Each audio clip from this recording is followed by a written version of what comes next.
¿Qué tal, Mario? Buenos días. Quería comentar también que fui profesor titular de Salud Pública en la Universidad de Buenos Aires entre el 2003 y el 2008. Bien, muchísimas gracias por la aclaración. Mario, ¿cómo ve esta situación epidemiológica en esta segunda ola? ¿Es la segunda ola? ¿Es la tercera? No se trata de olas, se trata del dejo de cuidados que tuvimos. ¿Cómo se puede calificar este momento, esta etapa que estamos viviendo nueva del virus? Sí, esto se da en el marco de una política pública que ha sido común y que en general ha producido pánico. Entonces, cualquier cosa que se diga, uno tiene que suscribirla dentro de ese marco donde se ha tratado de exagerar, y en ese sentido nuestra crítica fundamental hacia la política pública es la falta de proporcionalidad. O sea, puede haber un dejo de verdad en lo que se dice, pero si nosotros lo comparamos con un balde, ese dejo de verdad sería una perla y el balde estaría lleno de tierra. Quiere decir que la política pública ha sido en sus desaciertos mucho más dañina que la pandémica. Ahora, en ese marco nosotros examinamos esto. Dentro de ese marco yo te diría, no hay uniformidad en el mundo. Es falso darle homogeneidad a lo que no lo tiene. Hay países que están con muy baja mortalidad por millón de habitantes, más de 10 veces por abajo de la Argentina. Más de 10 veces es una cosa monumental. Tiene que llamar poderosamente la atención. Sin embargo, es curioso que los medios, y sobre todo aquellos que tienen la responsabilidad de informar bien, supongamos los científicos, los cercanos al presidente, sean funcionarios o expertos, no estén señalando que esto es muy heterogéneo y que es muy difícil sacar una ley general. Entonces, en función de una ley general que no existe, ellos aprietan el botón rojo. Claro. Y el botón rojo en la Argentina es completamente inadecuado, porque nosotros apretamos el botón rojo durante más meses que ningún país y obtuvimos pésimos resultados. Estamos ubicados en el lugar 30 de 215 países en el mundo, en el lugar 30 más malo, o sea, el más malo es el que tiene el primer lugar. Claro. Nosotros estamos en el lugar 30. Si nos miramos dentro de América Latina, dentro de 33 países, estamos en el lugar 5. No tenemos nada para lucir después de semejante cuarentena, después de semejantes restricciones, de tantas causas penales e incluso muertos por desobedecer órdenes elementales del protocolo contra el COVID, que algunos son muy discutibles, como por ejemplo el uso del barbijo y el uso de la distancia en los lugares públicos, cuando nosotros hemos visto que con Maradona se juntaron 1,5 millones de personas que convivieron horas y no cambió Barbie la curva de casos ni la curva de muertos. Pero o sea, usted está proponiendo que hay como una exageración en función de los cuidados y... Claro. Okay. Sí, una desproporción. De ahí viene este tema del cierre de las escuelas, ¿no? En la capital federal. O sea que... Es una desproporción grave, ¿no? Porque pensemos que los niños tienen el 0,01% de casuística, ¿no? Se enferman, los chicos no se enferman. O sea que no sería imprescindible un aislamiento social obligatorio. Eso traería peores consecuencias que... Ajá. Y sobre todo cuando es universal, o sea, un aislamiento, digamos, preventivo para aquellas personas que son dolientes de una enfermedad previa o por la edad. Uno dice, bueno, ¿cuántas personas son? Y pueden ser 4,5 millones de personas en la Argentina, pero somos 45 millones, quiere decir que 40 millones podríamos circular libremente. ¿Y pero entonces por qué aumentan los contagios? Los contagios también es un tema que se ha mistificado, Barbie. Se lo menciona como si fuera una cosa gravísima. Y los contagios es lo que nosotros tenemos todos los días en nuestros contactos interhumanos, porque tenemos 10 veces más bacterias que células y 100 veces más virus que células. O sea, nosotros estamos habitados por seres vivos mucho más numerosos en nuestras células, y el solo pasar cerca, o el solo rozarnos, o el solo tocar un objeto común, siempre nos puso en contacto con gérmenes que empezábamos a compartir, y eso nos dio inmunidad. Entonces se le quitó a la inmunidad natural el valor que tuvo para llegar hasta acá como humanidad, y se exageró el valor de no tener ninguna inmunidad natural porque era peligroso exponernos ese contacto, y se lo reemplaza por una vacuna experimental que, como tal, en cualquier tratado de medicina se sabe que las cosas experimentales no deben darse hasta que no están probadas. O sea, en el caso de la vacuna deberían pasar por lo menos 2 años para eliminar los efectos inmediatos y alejados, de los cuales no se conoce absolutamente nada. O sea, se han elegido caminos en la política pública que son más peligrosos que la pandemia. Esa es nuestra idea. Y según lo que usted dice, entonces, si yo, por ejemplo, me guardé todo un año dentro de casa y salgo en algún momento, estoy mucho más expuesta que alguien que estuvo saliendo con ciertos cuidados, pero estuvo saliendo a lo largo de todo el año. Por supuesto, porque hubiera contraído estando sana, inmunidad natural. Nosotros, al estar sanos, podemos contagiar, pero vamos a contagiar gérmenes atenuados. Si no estuvieran atenuados, nos enfermarían. Entonces, si nosotros estamos sanos, nos estamos contagiando con gérmenes atenuados. En ese caso, nos sirve para hacer una especie de vacuna natural. Ahí actúa la inmunidad natural, que puede ser de menos riesgo, es muy barata, digamos que es muy barata, y puede ser duradera en mucho mayor grado que la inmunidad artificial. Yo esto es algo, sinceramente, que no lo he escuchado en otros lados. ¿Por qué no se habla de esto? Porque los que asesoraron al presidente son gente, primero, que son expertos en casos, no son expertos en epidemias, son todos infectólogos, no hay un solo epidemiólogo. La segunda cosa es que tienen conflictos de intereses muy graves.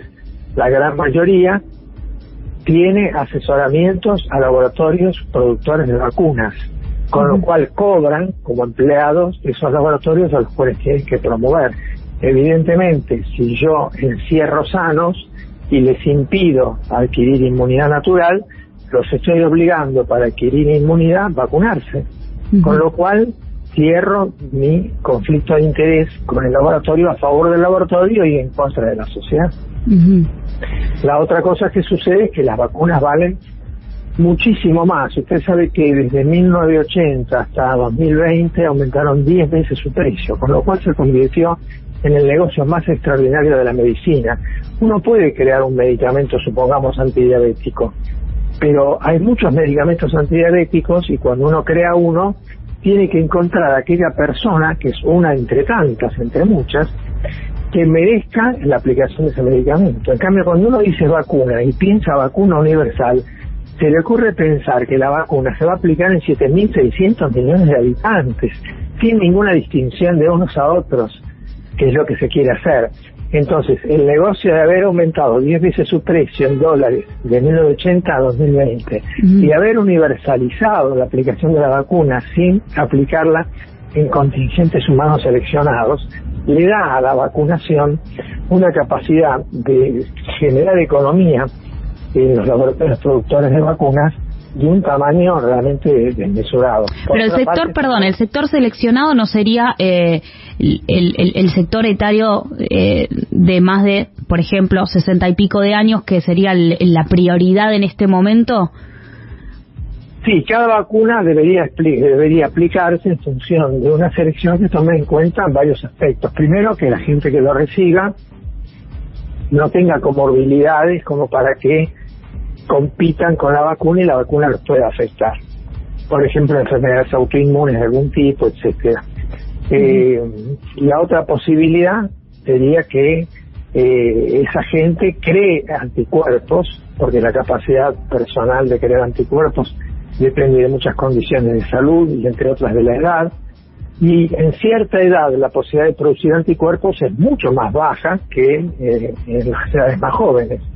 Así que intentar vacunar a gente de mucha edad no siempre es positivo si la respuesta inmunitaria va a ser muy pobre y el riesgo que se corre tampoco es asumible, ¿no es cierto? Así que son muchas cosas que habría que ver, que no se han estudiado en este caso, porque justamente se trata de una vacuna experimental que sale recién del horno, y se la quiere generalizar a los 7.600 millones de habitantes del mundo, cosa que no se ha producido nunca. Siempre se esperó En el caso de la papera, por ejemplo, que es el caso más rápido, se esperó 4 años. En todos los demás casos se esperó más. Y cuando se esperó menos, o digamos, se hizo una prueba un poco por la galería, hubo accidentes muy graves. Entonces, si es experimental, no debería darse, porque la enfermedad no es una epidemia de una gravedad inusitada. No estamos delante de la epidemia española con millones de muertos, como ocurrió en aquella oportunidad. Pensemos que se llegó a 50 millones de muertos en un año y medio. No estamos en esa condición. Y tenemos tratamientos.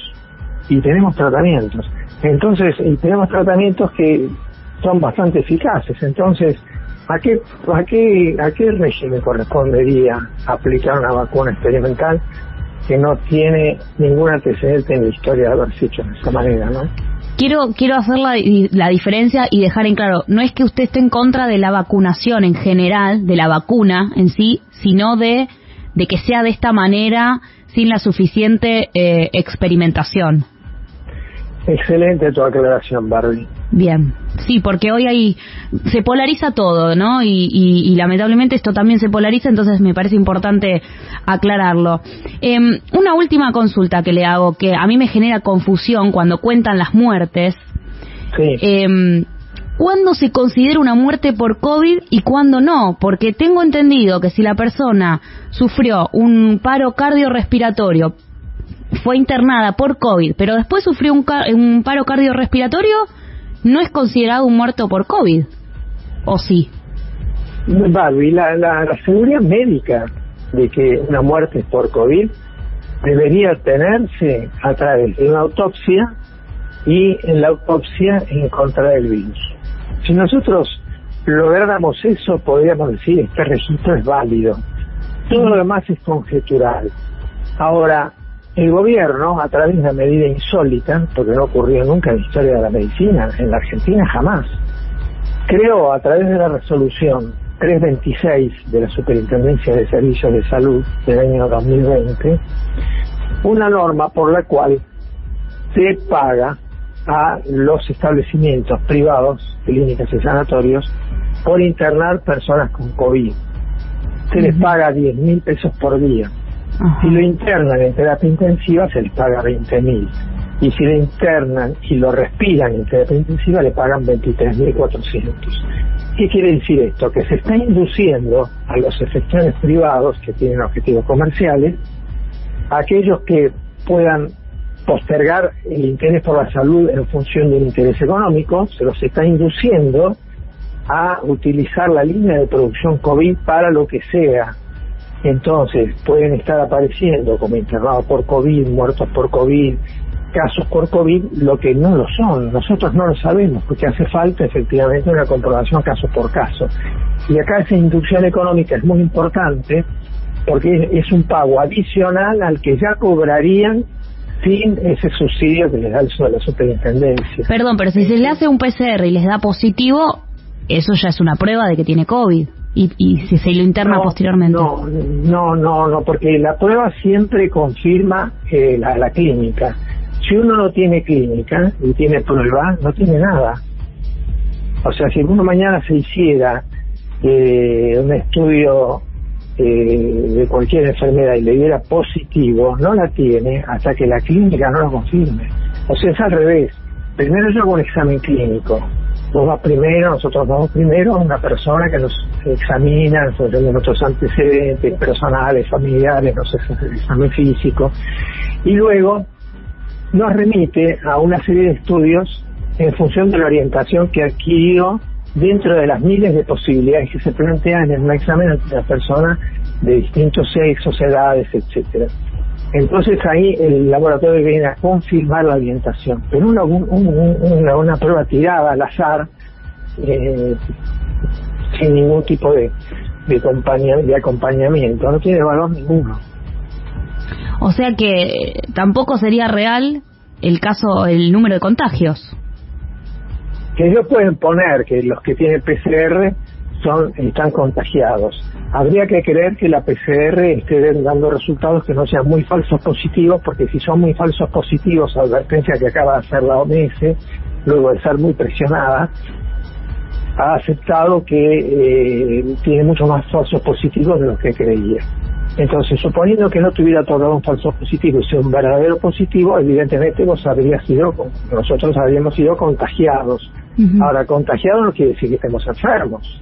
Uh-huh. Nosotros hemos sido contagiados, pero nosotros estamos conviviendo con el virus, como convivimos con las 10 veces más microbios que células y 100 veces más virus que células que tenemos en el cuerpo. Nosotros convivimos. Esa es la flora natural. No quiere decir que estemos enfermos en absoluto. Yo puedo tener el bacilo de la tuberculosis en este momento, pero no soy tuberculoso, convivo con él. Uh-huh. De hecho, la mayoría de nosotros hemos tenido el bacilo tuberculoso y no nos hemos enfermado. Me deja helada, Mario, porque la verdad que esta información nunca la había escuchado de parte de un médico, así que bueno, le estaremos prestando atención. Entonces, gracias por su tiempo. Sí, estamos en medio de un proceso de gran confusión. Sí. Es muy difícil saber cuál es la confusión adrede, de cuál es la confusión por ignorancia, de cuál es la confusión por inocencia. Uh-huh. Es difícil, pero estamos en un momento de grandísima confusión. Gracias, Mario, por su tiempo. Por favor. Que tenga buen día.